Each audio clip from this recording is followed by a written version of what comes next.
No other profession calls on its practitioners to lay down their lives for their art, save the armed forces and, in Sri Lanka, journalism.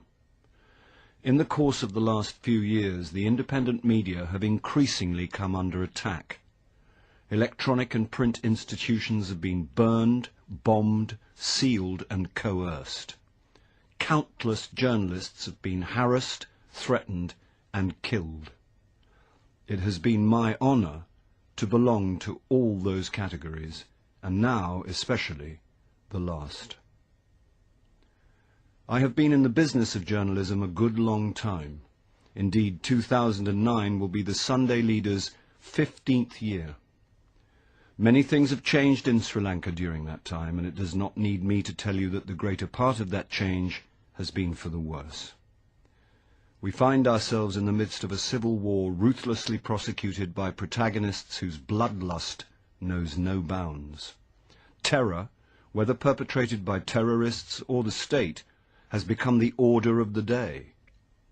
Indeed, murder has become the primary tool whereby the state seeks to control the organs of liberty. Today it is the journalists, tomorrow it will be the judges. For neither group have the risks ever been higher or the stakes lower. Why then do we do it? I often wonder that. After all, I too am a husband and the father of 3 wonderful children. I too have responsibilities and obligations that transcend my profession, be it the law or journalism. Is it worth the risk? Many people tell me it is not. Friends tell me to revert to the bar, and goodness knows it offers a better and safer livelihood. Others, including political leaders on both sides, have at various times sought to induce me to take to politics, going so far as to offer me ministries of my choice. Diplomats, recognizing the risk journalists face in Sri Lanka, have offered me safe passage and the right of residence in their countries. Whatever else I may have been stuck for, I have not been stuck for choice. But there is a calling that is yet above high office, fame, lucre and security. It is the call of conscience. The Sunday Leader has been a controversial newspaper because we say it like we see it. Whether it be a spade, a thief or a murderer, we call it by that name. We do not hide behind euphemism. The investigative articles we print are supported by documentary evidence thanks to the public spiritedness of citizens who at great risk to themselves pass on this material to us.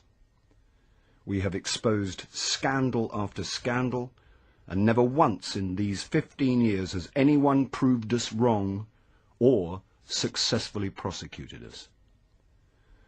The free media serve as a mirror in which the public can see itself without mascara and styling gel.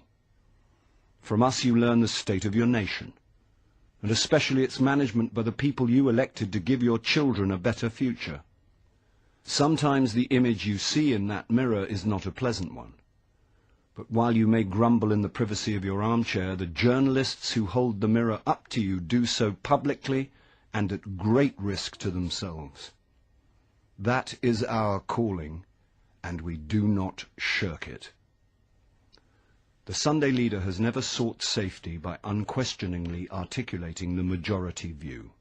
Let's face it, that is the way to sell newspapers. On the contrary, as our opinion pieces over the years amply demonstrate, we often voice ideas that many people find distasteful. For instance, we have consistently espoused the view that while separatist terrorism must be eradicated, it is more important to address the root causes of terrorism and urge government to view Sri Lanka's ethnic strife in the context of history and not through the telescope of terrorism. We have also agitated against state terrorism in the so-called war against terror, and made no secret of our horror that Sri Lanka is the only country in the world routinely to bomb its own citizens. For these views we have been labelled traitors, and if this be treachery, we wear that label proudly. Many people suspect that the Sunday leader has a political agenda. It does not. If we appear more critical of the government than of the opposition, it is only because we believe that, excuse cricketing argot, there is no point in bowling to the fielding side. Remember that for the few years of our existence in which the United National Party was in office, we proved to be the biggest thorn in its flesh, exposing excess and corruption wherever it occurred. Indeed, the stream of embarrassing expositions we published may well have served to precipitate the downfall of that government. Neither should our distaste for the war be interpreted to mean that we support the Tamil Tigers. The LTTE is among the most ruthless and bloodthirsty organizations to have infested the planet. There is no gainsaying that it must be eradicated. But to do so by violating the rights of Tamil citizens, bombing and shooting mercilessly, is not only wrong, but shames the Sinhalese, whose claim to be the custodians of Buddhist teaching is forever called into question by this savagery, much of it unknown to the public because of censorship. What is more, a military occupation of the country's north and east will require the Tamil people of those regions to live eternally as second-class citizens, deprived of all self-respect. Do not imagine you can placate them by showering development and reconstruction on them in the post-war era. The wounds of war will scar them forever, and you will have an even more bitter and hateful diaspora to contend with. A problem amenable to a political solution will thus become a festering wound that will yield strife for all eternity. If I seem angry and frustrated, it is only because most of my compatriots and all the government cannot see this writing so plainly on the wall. It is well known that I was on 2 occasions brutally assaulted, while on another my house was sprayed with machine gun fire.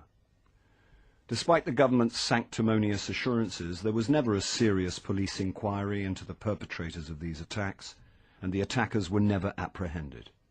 In all these cases, I have reason to believe that the attacks were inspired by the government. When finally I am killed, it will be the government that kills me.